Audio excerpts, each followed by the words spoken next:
அனைவருக்கும் வணக்கம். நான் ஜோதிடர் தமிழரசன் பேசுகிறேன். இந்த சேனல் ஃபஸ்ட் டைம் பார்க்குறவங்களா இருந்தீங்கன்னா சப்ஸ்கிரைப் பண்ணிக்கோங்க.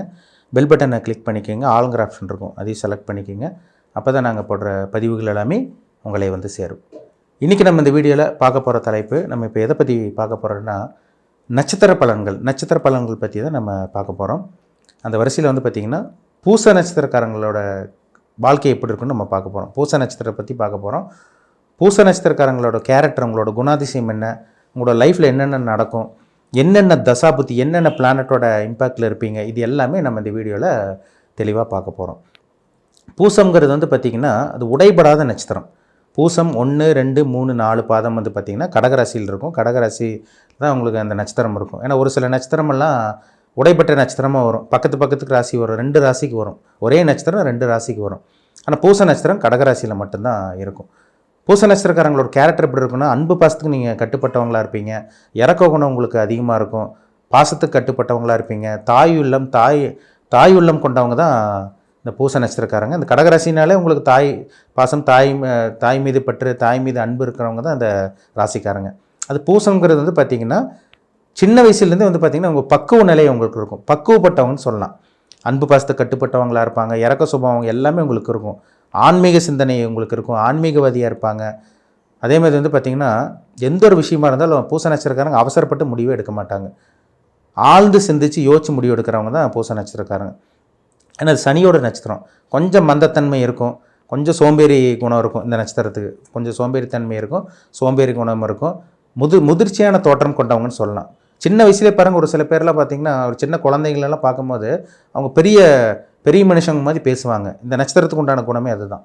பூசங்கிறது வந்து பார்த்திங்கன்னா சனியோட நட்சத்திரங்கிறனால முதிர்ச்சியான தோற்றம், ஒரு பக்குவப்பட்ட நிலை, பக்குவப்பட்ட மனிதர்கள் சொல்லலாம் இந்த பூச நட்சத்திரக்காரங்களை. ஒரு நல்ல ஒரு நட்சத்திரங்க. அன்பு பாசம், இறக்க குணம், ஆன்மீக சிந்தனை, ஆழ்ந்து சிந்திக்கிறது, எதாக இருந்தாலும் வந்து பார்த்திங்கன்னா பொறுமையாக இருந்து காரியத்தை சாதிக்கிறது, இது எல்லாமே இந்த நட்சத்திரத்துக்கு உண்டான குணாதிசயம் தான். இப்போ பூச நட்சத்திரக்காரங்க வந்து பார்த்திங்கன்னா பிறக்கும் போது நீங்கள் வந்து சனி திசையில் தான் பிறந்திருப்பீங்க. பூச நட்சத்திரம் 1, 2, 3, 4 பாதம் கடகராசியில் இருக்கும். ஆரம்ப பகுதி பூசம் 1ஆம் பாதத்தில் பிறந்தீங்கன்னா உங்களுக்கு கிட்டத்தட்ட 18-19 வருஷமே சனி திசை நடந்துடும். சனி திசை உங்களுக்கு வந்துடும், கிட்டத்தட்ட மேக்ஸிமம் வந்துடும் உங்களுக்கு. 2ஆம் பாதமெல்லாம் பிறந்தீங்கன்னா உங்களுக்கு அப்படியே அதுக்கு தகுந்த மாதிரி உங்களுக்கு வயசுக்கு தகுந்த மாதிரி நட்சத்திர பாதத்துக்கு தகுந்த மாதிரி உங்களுக்கு வாழ்க்கை போகும். மேக்ஸிமம் வந்து பார்த்திங்கன்னா உங்களுக்கு 10 வருஷத்துக்கு மேலாம் வந்துடுங்க. 3ஆம் பாதத்துலலாம் பிறந்தீங்கன்னா கிட்டத்தட்ட 9 வருஷம் பக்கமே வந்துடும். 9 வருஷம் பக்கமே உங்களுக்கு வரும். அது நட்சத்திர பாதம், நான் அப்ராக்சிமேட்டாக சொல்கிறேன், நட்சத்திர பாதத்துக்கு தகுந்த மாதிரி. சனி திசை பிறக்கும் போது சனி திசை வந்து பார்த்திங்கன்னா பூச நட்சத்திரக்காரங்களுக்கு பெரிய அளவுக்கு ஒரு சில பேருக்கெல்லாம் மாற்றம் கொடுக்கறது இல்லை. சின்ன வயசுலேருந்து வறுமை அப்படியே வறுமையிலே ஓடு வாழ்க்கை. இவங்க பிறந்ததுக்கப்புறம் பார்த்திங்கன்னா அவங்க குடும்பமே கஷ்டப்படுற மாதிரி இருக்கும். ஒரு ஏழையான குடும்பத்தில் பிறந்து அதுக்கப்புறம் தான் ஒரு நல்ல ஒரு வாழ்க்கையை வாழ்கிறத பார்க்க முடியுது. சின்ன வயசில் கஷ்டம் இருக்கும், படிப்பு மேலே ஆர்வம் இருக்காது, படிக்கணும்னு நினைப்பாங்க ஒரு சில பேர், கையில் பணம் இருக்காது, ஸ்கூல் ஃபீஸ் கட்டுறதுக்கெல்லாம் பணம் இல்லாமல் இருக்கிறவங்களாம் பாருங்கள் இந்த நட்சத்திரக்காரங்களாக தான் இருப்பாங்க. கஷ்டப்பட்டு முன்னேறவங்கலாம் இந்த பூச நட்சத்திரக்காரங்களாக தான் இருப்பாங்க. சின்ன வயசுலேயே வந்து பார்த்திங்கன்னா ஒரு துடிப்பான குணம், ஒரு பக்குவப்பட்ட குணம், இதெல்லாமே உங்களுக்கு இயல்பாகவே வந்துடும். இவங்க மூலமாக வந்து பார்த்திங்கன்னா ஒரு சில பேருக்குலாம் அப்பா அம்மாவுக்கும் டெவலப் இல்லாமல் போயிடும். ஒரு சில பேருக்குலாம் அப்பா அம்மா 9லலாம் சனி வந்துருச்சுன்னு வைங்க, அப்பாவுக்கு டெவலப் இருக்காது.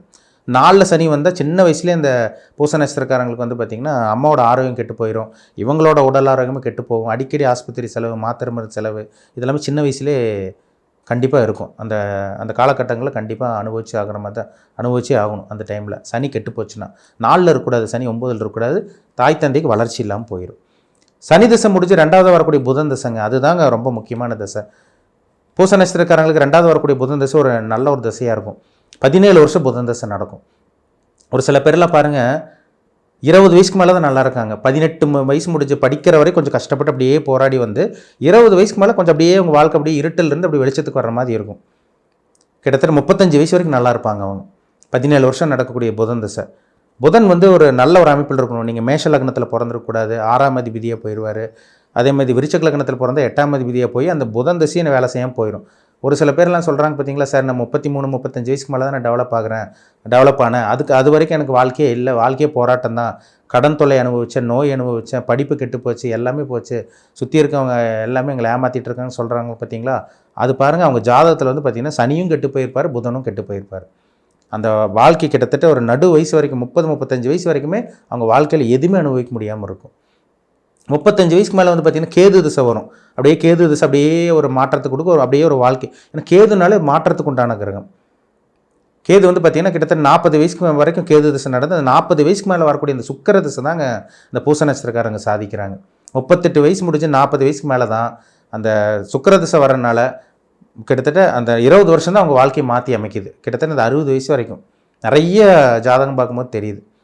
சார் நான் சுக்கிர திசையில் தான் நல்லா இருந்தேன், நான் 35 36 வயசுக்கு மேலே தான் நான் வீடு கட்டினேன், என் வாழ்க்கையை 35 வயசுக்கு மேலே தான் மாறுச்சு, அது வரைக்கும் ஒன்றுமே இல்லை, இப்போ தான் நான் வாகனம் வாங்கினேன், இப்போ தான் நான் வீடு கட்டினேன், இப்போ தான் ஒரு ஒரு இடத்த வாங்கி போட்டேன்னு சொல்கிறாங்க பார்த்தீங்களா, அந்த சுக்கிர திசையில் தான் அவங்களுக்கு நடக்கும்.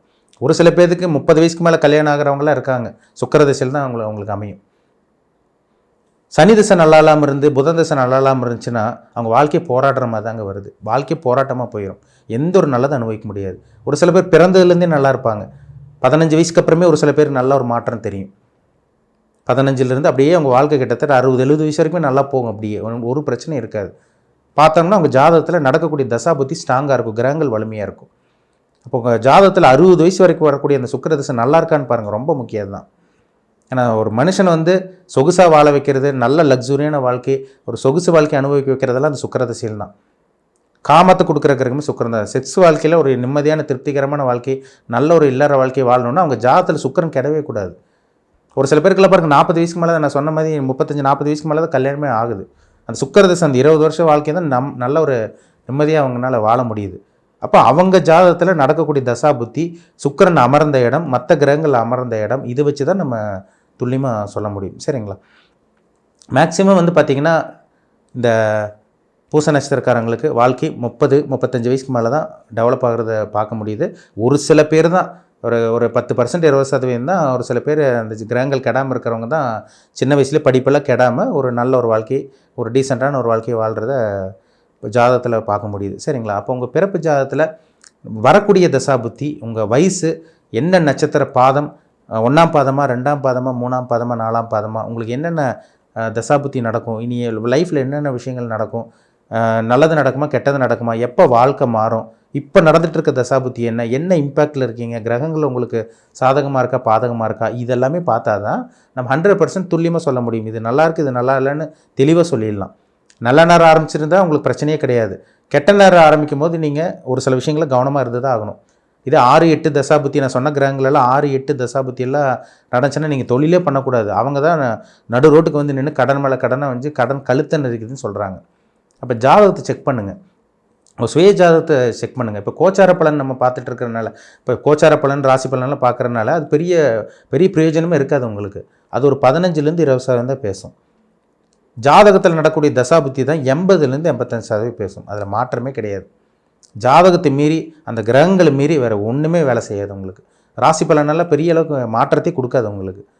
அது ஒரு லேசாக ஒரு இம்பேக்ட் கொடுக்க, அவ்வளோதான். அதுவே உங்கள் வாழ்க்கை ராசி பலன் பார்த்தே உங்கள் வாழ்க்கை தலைகீழாக மாறிடும்னா அது மாறுறதுக்கு வாய்ப்பே கிடையாதுங்க. சரிங்களா? பிறப்பு ஜாதகத்தை மீறி, கிரகங்கள் மீறி உங்களுக்கு ராசி பலன் கண்டிப்பாக வேலை செய்யுங்கிறத ஒரு நிதர்சனமான ஒரு உண்மைன்னு சொல்லலாம். சரிங்களா? பிறப்பு ஜாதகம் பாருங்கள், அது ரொம்ப ரொம்ப ரொம்ப முக்கியம்.